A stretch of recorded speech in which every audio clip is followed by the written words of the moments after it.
Shalom Bapak Ibu semuanya yang terkasih di dalam Tuhan Yesus Kristus. Puji dan syukur kepada Tuhan bila pada pagi hari ini kita boleh bersama-sama untuk kebaktian usia lanjut pada pagi hari ini. Dengan tema Tetap Ku Ikut Walau Sendiri, nanti akan disampaikan oleh Ibu Pendeta Rinta. Untuk itu mari kita awali persekutuan ini, kita nyanyikan Tetaplah Berkarya.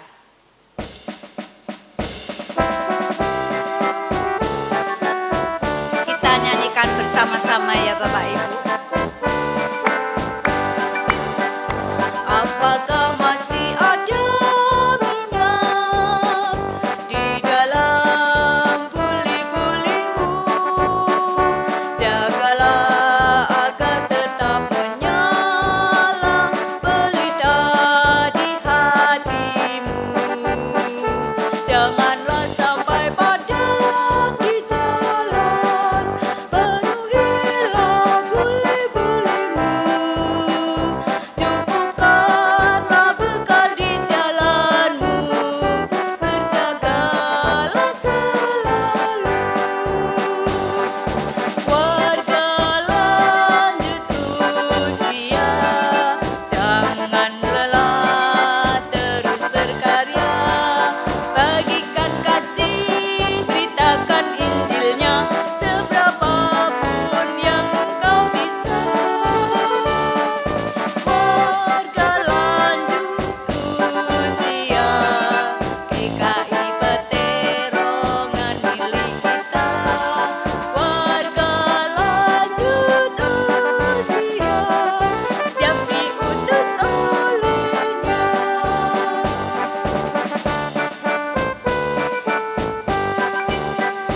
Seberapa besar pelitamu, himpunlah menjadi satu. Pastilah akan bertambah terang, menyinari sekitarmu. Jangan sampai patah semangatmu, walau telah lanjut usiamu.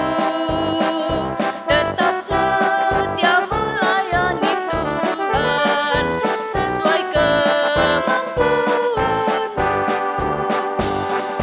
Warga lanjut usia, jangan lelah terus berkarya.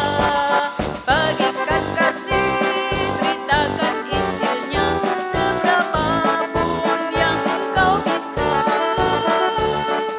Warga lanjut usia, GKI Peterongan milik kita. Warga lanjut usia, siap diutus olehnya. Mari kita berdoa. Tuhan Allah Bapa dalam surga, selamat pagi ya Tuhan Yesus. Rasa syukur dan terima kasih Tuhan pada pagi hari ini. Engkau telah mempertemukan anak-anak-Mu ini melalui kebaktian online pada pagi hari ini. Kiranya persekutuan ini dari awal hingga akhir boleh berjalan penuh dengan hikmat karena Roh Kudus Tuhan menyertai kami. Dan rangkaian acara persekutuan ini dari awal hingga akhir nanti kami serahkan hanya di dalam tangan kuasa-Mu Tuhan Yesus Kristus. Haleluya. Amin. Mari kita pujikan kembali dengan pujian Saya Mau Ikut Yesus.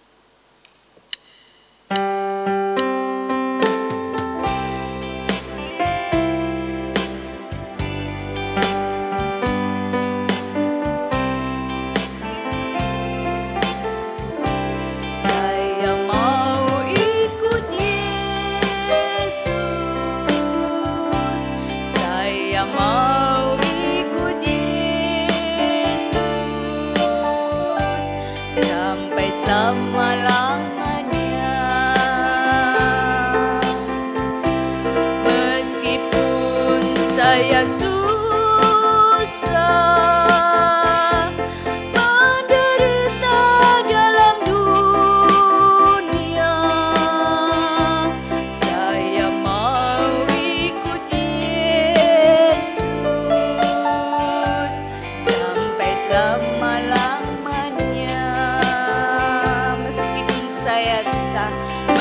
meskipun saya susah menderita dalam dunia, saya mau ikut Yesus sampai selama-lamanya. Saya mau ikut Yesus sampai selama-lamanya.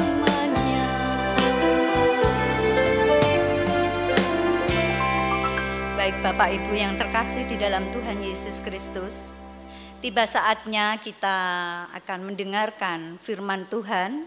Mari kita dengarkan bersama-sama dengan tema tetap ku ikut walau sendiri. Sebelumnya mari kita pujikan kembali. Ya Tuhan, ku percaya.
Mari Bapak Ibu, kita akan mempersiapkan mendengarkan firman Tuhan. Mari kita berdoa. Bapa yang baik, kami percaya Engkau hadir dimanapun kami berada, tidak terbatas oleh ruang dan waktu. Maka dimanapun kami membaca firman Tuhan, Engkau pun juga hadir di situ dan akan menolong kami mengerti setiap bagian firman yang akan kami baca, kami dengar dan kami renungkan. Terus berbicaralah kepada kami, ubahlah setiap hati kami, buang segala dosa-dosa kami, dan biarlah hati kami tetap terarah kepada Engkau, mengikut-Mu sampai akhir hidup kami dengan setia, meskipun ada banyak rintangan, meskipun ada ketidaknyamanan yang kami hadapi di dalam kehidupan ini. Berfirmanlah kepada kami ya Bapa, dan persiapkanlah kami untuk merenungkannya. Di dalam nama Tuhan Yesus Kristus kami berdoa. Amin. Bapak Ibu yang terkasih, bagian firman Tuhan kita ambil dari Lukas pasal 2, ayat 36 sampai 38. Lukas pasal 2 ayat 36 sampai 38, demikian bunyi firman Tuhan. Lagi pula di situ ada Hana, seorang nabi perempuan, anak Fanuel dari suku Asyer. Ia sudah sangat lanjut umurnya. Sesudah kawin ia hidup 7 tahun lamanya bersama suaminya. Dan sekarang ia janda dan berumur 84 tahun.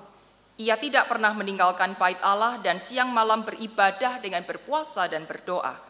Dan pada ketika itu juga datanglah ia ke situ dan mengucap syukur kepada Allah dan berbicara tentang anak itu kepada semua orang yang menantikan kelepasan untuk Yerusalem.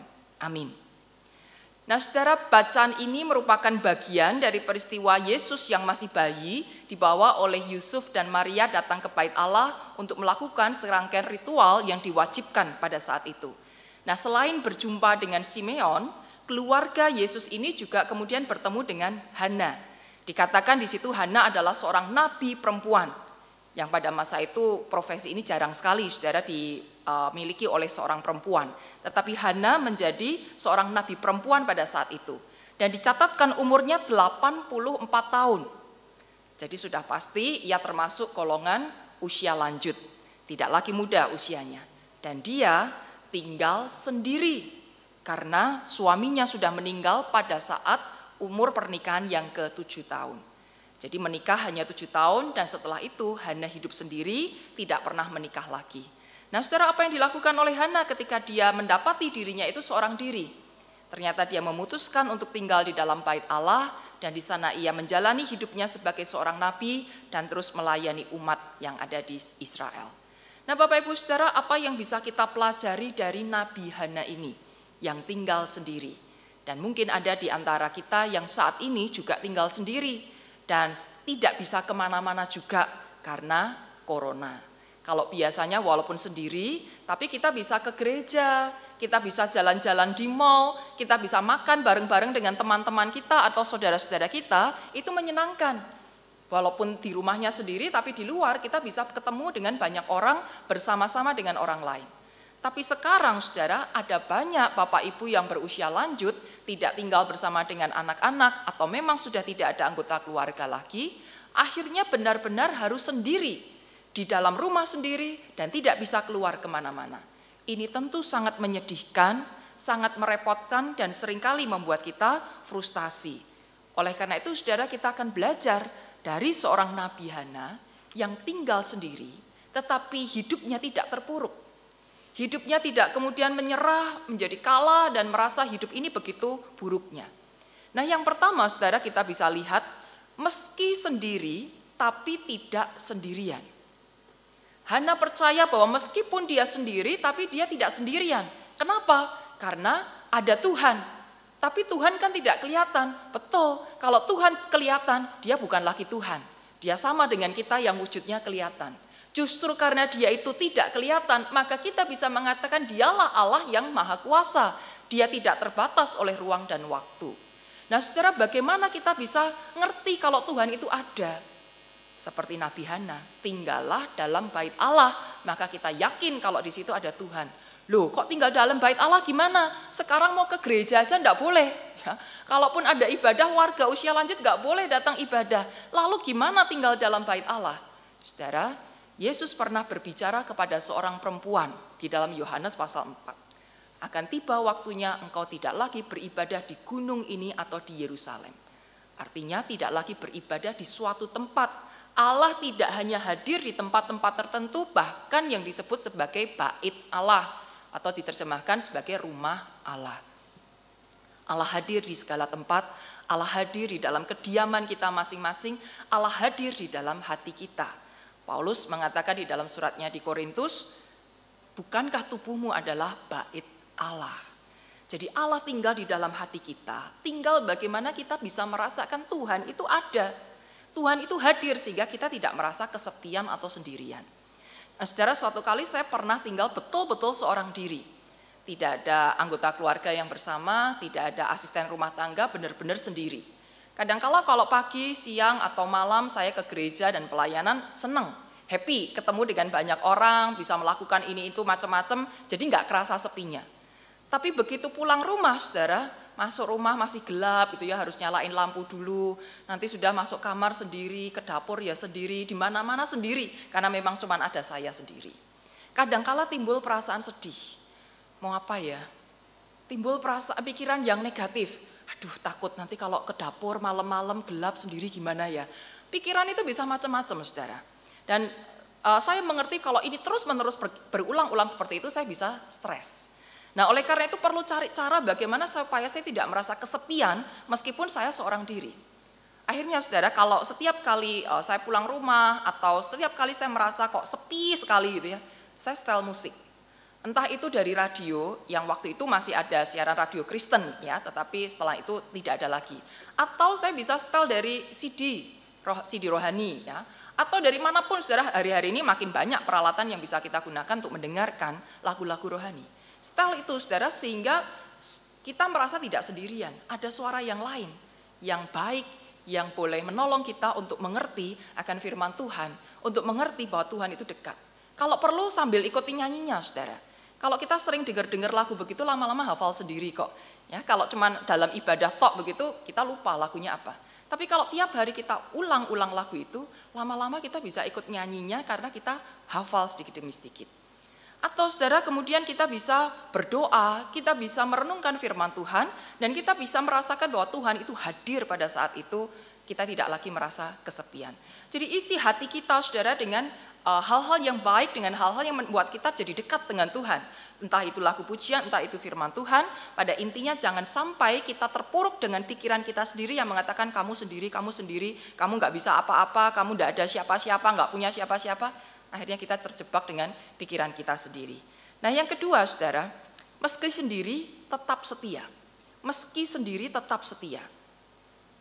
Kadangkala menjadi berbeda seorang diri itu menakutkan ya. Orang lain semuanya menyembah kepada Allah yang lain. Orang lain semuanya pakai baju warna merah dan saya hitam sendiri. Itu rasanya tidak menyenangkan saudara. Tetapi ketika kita bicara soal iman percaya kepada Tuhan, jangan tergantung orang lain. Jangan tergantung berapa banyak sih orang yang menyembah kepada Tuhan Yesus. Kalaupun hanya kita seorang diri di rumah itu, atau di lingkungan itu, di kampung itu, di perumahan itu, tidak apa-apa saudara. Tetaplah berkomitmen setia kepada Tuhan Yesus. Sebagaimana yang dilakukan oleh Nabi Hana. Hana tetap mengikut Yesus walaupun dia tinggal sendiri. Walaupun tidak ada anggota keluarga bersama-sama dengan dia. Tapi pilihannya tetap mengikut Tuhan Yesus. Tidak pernah berpaling untuk mengikut yang lain, tetapi hanya mengikut Tuhan Yesus. Mungkin pasangan kita, anak-anak kita, menantu kita tidak percaya kepada Tuhan Yesus. Tetapi ketika Tuhan sudah menyelamatkan kita, ketika Tuhan sudah menganugerahkan yang terbaik kepada kita, jangan ditinggalkan. Tetaplah mengikut Yesus sampai akhir hidup kita. Dan yang ketiga Bapak Ibu, meski sendiri tetap produktif. Meski sendiri tetap produktif. Apa yang dilakukan oleh Hana? Kita ulangi ayat 38 saudara. Pada ketika itu juga datanglah ia ke situ, dan mengucap syukur kepada Allah dan berbicara tentang anak itu, tentang Yesus yang masih bayi yang dibawa oleh orang tuanya itu ya, kepada semua orang yang menantikan kelepasan untuk Yerusalem. Berbicara tentang Yesus, tentang anak itu kepada semua orang yang menantikan kelepasan di Yerusalem. Artinya, meskipun dia sendiri tinggalnya di bait Allah, bukan berarti Hana ngumpet. Bukan berarti Hana menyembunyikan diri atau melarikan diri dari kenyataan. Udahlah, nggak punya siapa-siapa, ya sudah aku hidup membiara di bait Allah seumur hidupku sampai aku mati, lalu nggak mau ketemu siapa-siapa. Enggak, saudara.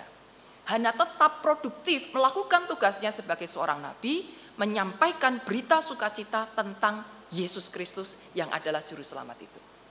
Nah ini pula saudara yang mesti kita lakukan. Meskipun kita sendiri di dalam rumah dan saat ini nggak bisa kemana-mana, tetaplah menjadi manusia yang produktif. Lah apa yang bisa kita lakukan saudara? Paling sederhana yang semua orang pasti bisa, tentu berdoa. Lah doa apa? Wong enggak ketemu siapa-siapa.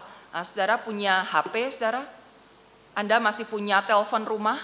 Anda bisa gunakan untuk mengkontak orang-orang yang kita kenal, menanyakan kabarnya. Lalu kita catat, apa ya yang dia alami? Kakakku sakit, adikku bingung cari kerjaan. Keponaanku sekolah online pusing, ya. Cucuku ndak doyan makan. Nah, itu dicatat saudara semuanya, lalu kita bawa sebagai pokok doa. Jadi kita ndak bosen, doa kok itu terus ya, pagi, siang, malam doa makan. Nanti mau tidur, doa pamitan tidur, Tuhan saya mau tidur lindungi supaya besok pagi bangunnya sehat. Ya. Nah cuman doa itu terus ya bosen saudara. Kita mesti kreatif di dalam berdoa. Catat pokok-pokok doa sedetail mungkin apa yang bisa kita doakan.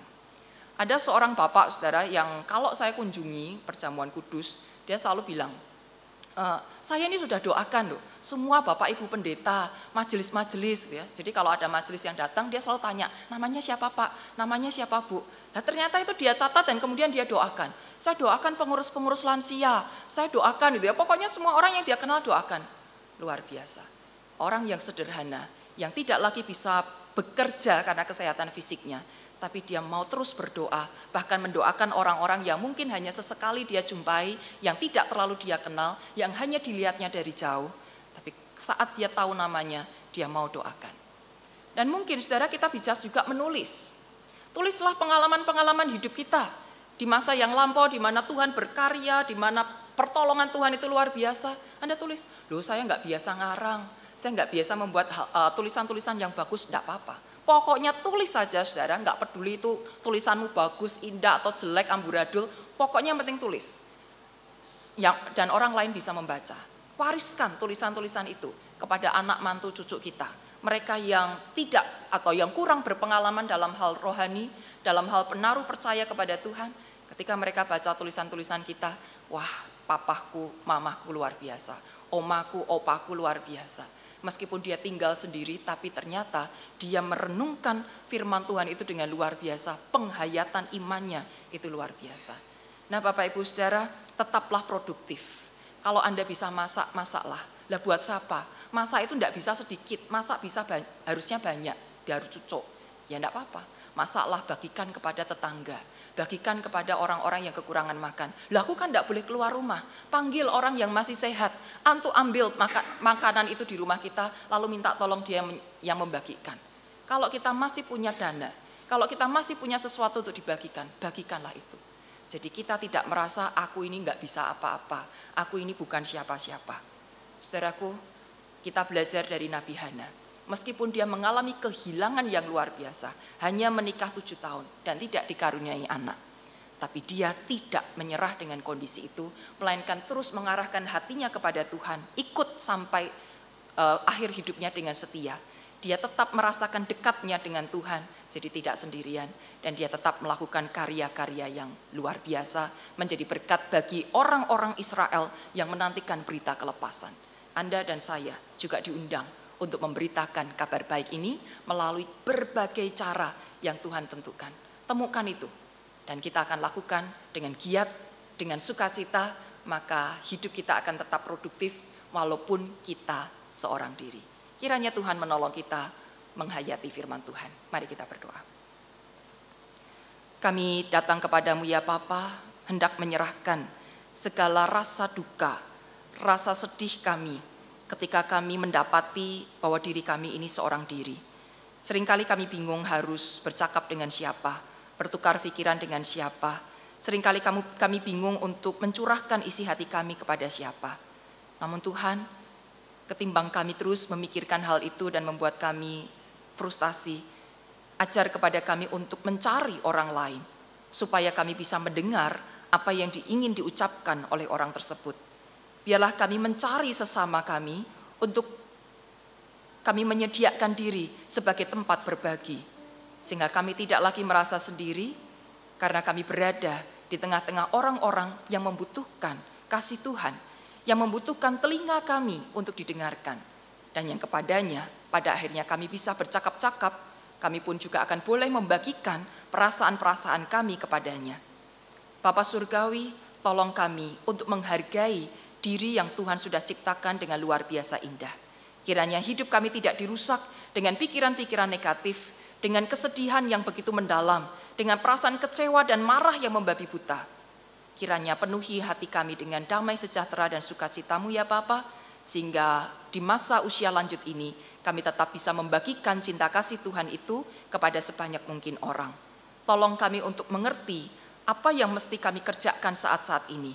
Kalau kami terbiasa tidak berbuat banyak, kami hanya menyesali meratapi kesendirian kami, biarlah hari-hari ini Tuhan karuniakan hikmat sehingga kami mengerti hal-hal apa yang masih harus kami kerjakan dan itu akan membuat hidup kami menjadi begitu berarti.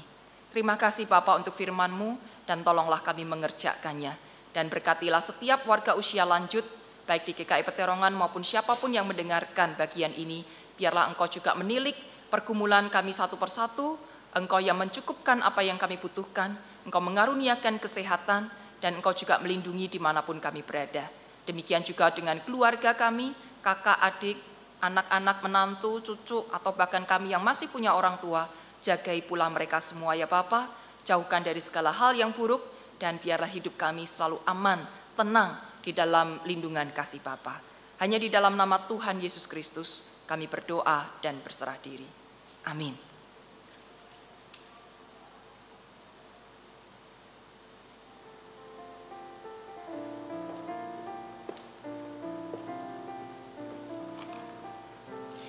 Demikianlah firman Tuhan yang sudah kita dengarkan bersama-sama. Kiranya firman tadi yang sudah disampaikan oleh Ibu Pendeta Rinta boleh menjadikan kita hidup lebih baik berdasarkan ataupun bersandarkan kepada Tuhan Yesus. Untuk berikutnya mari kita pujikan kembali, Ku mau berjalan dengan juru selamatku.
Kita sudah mengikuti bersama-sama kebaktian usia lanjut pada pagi hari ini.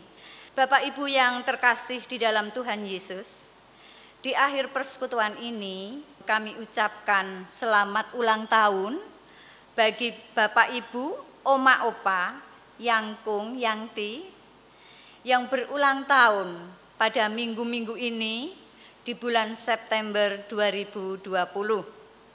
Kiranya Tuhan memberkati di setiap kehidupan Bapak Ibu semuanya. Yang kedua, persekutuan lansia melalui YouTube dan siaran di Radio ITUS 96,5 FM tiap hari Sabtu kedua dan keempat pada pukul 9 pagi.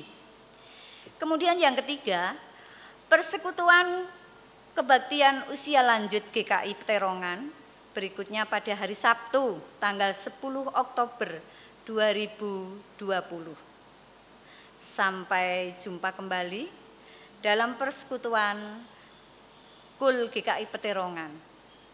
Tuhan Yesus memberkati kita, terus semangat mengikuti Yesus walaupun sendiri.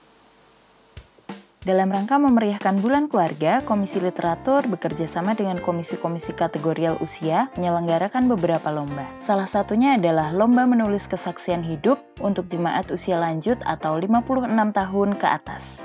Kesaksian bisa diketik atau ditulis tangan sepanjang 1-2 halaman kuarto. Batas waktu pengumpulan adalah tanggal 15 Oktober 2020. Untuk keterangan selengkapnya bisa dilihat dalam publikasi yang disebarkan melalui warta digital dan WA atau pada tayangan berikut ini.